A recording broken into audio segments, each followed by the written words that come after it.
Hello again. This is Mark from Mark's Minerals. Today I'm refinishing a stone, a Slaughter Mountain piece that I'd been working on.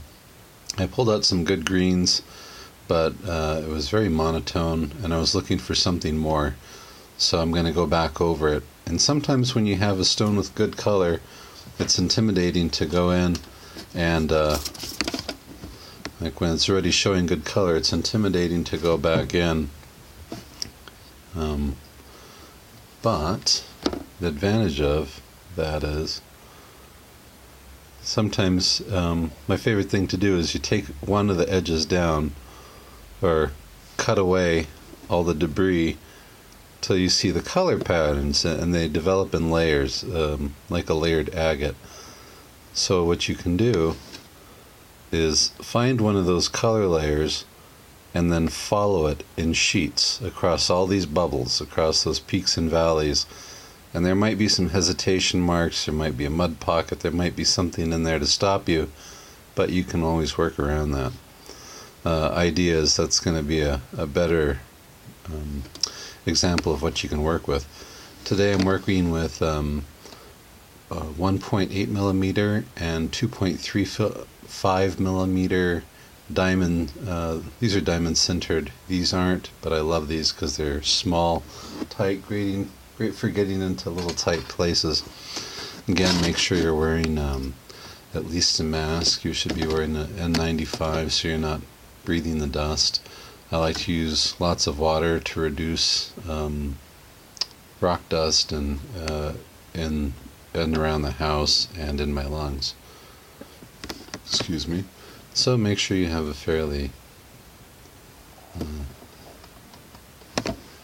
steady run of water, and then make sure you're not wearing any loose clothing, jewelry, anything that might impede you or get in the way. Let's see if we can center this a little better. Alright. Perfect. Okay, so what I'm going to do is I'm going to continue to follow, and sorry for the noise, I'm going to continue to follow these natural grooves within the stone, those ridges, just applying gentle pressure because I don't want to leave any permanent deep gouges in the stone. The color's already developed, I'm just removing a millimeter or so to get down to the next layer of color. So that's why I'm trying to make these steady, consistent movements so I'm not leaving any deep gouges. And right now I'm going at about 5,000 or 6,000 RPM, nice and slow. Slow and consistent. If you have a 3-speed setting, just to go on low, you can adjust your pressure to modify it or to accommodate for different speeds.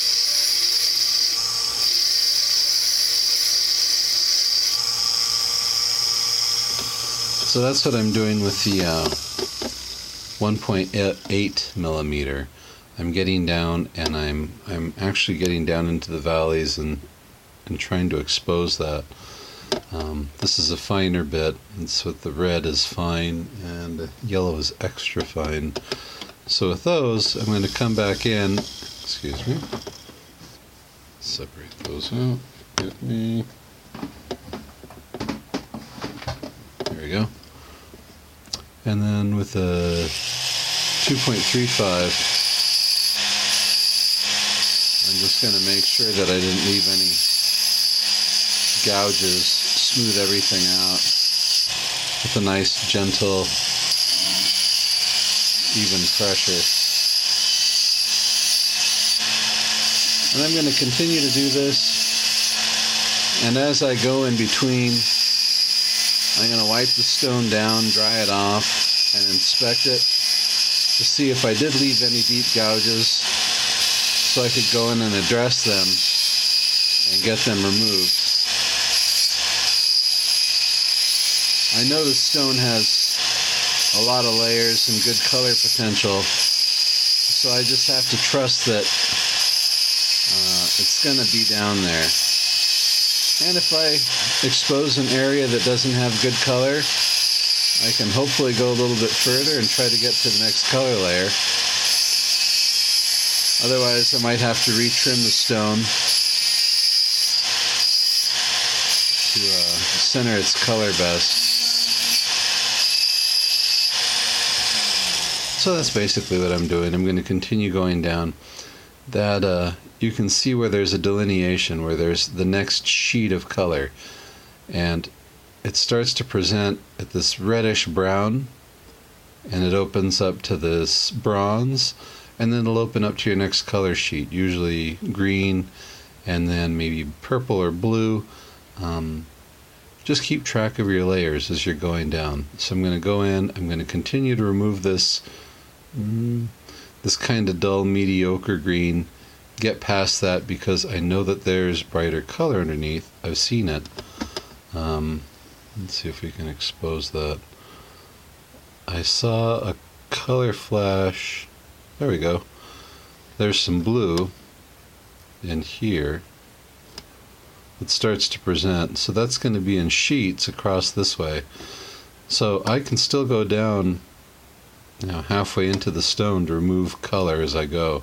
Get past that. And like I said, if it's not bright, if it's not pleasant, I'll just keep going because I know that the stone has good color through and through.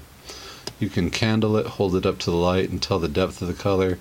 It might get a little bit weak right here. In that case, I'm just going to leave that alone, and if I have to trim it in the future, that's what I'll do.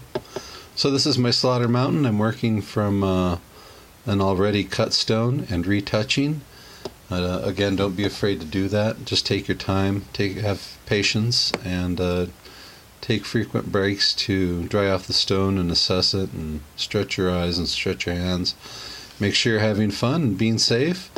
And thanks for watching Mark's Minerals videos. Don't forget to like and subscribe for more. Have a great day. Bye.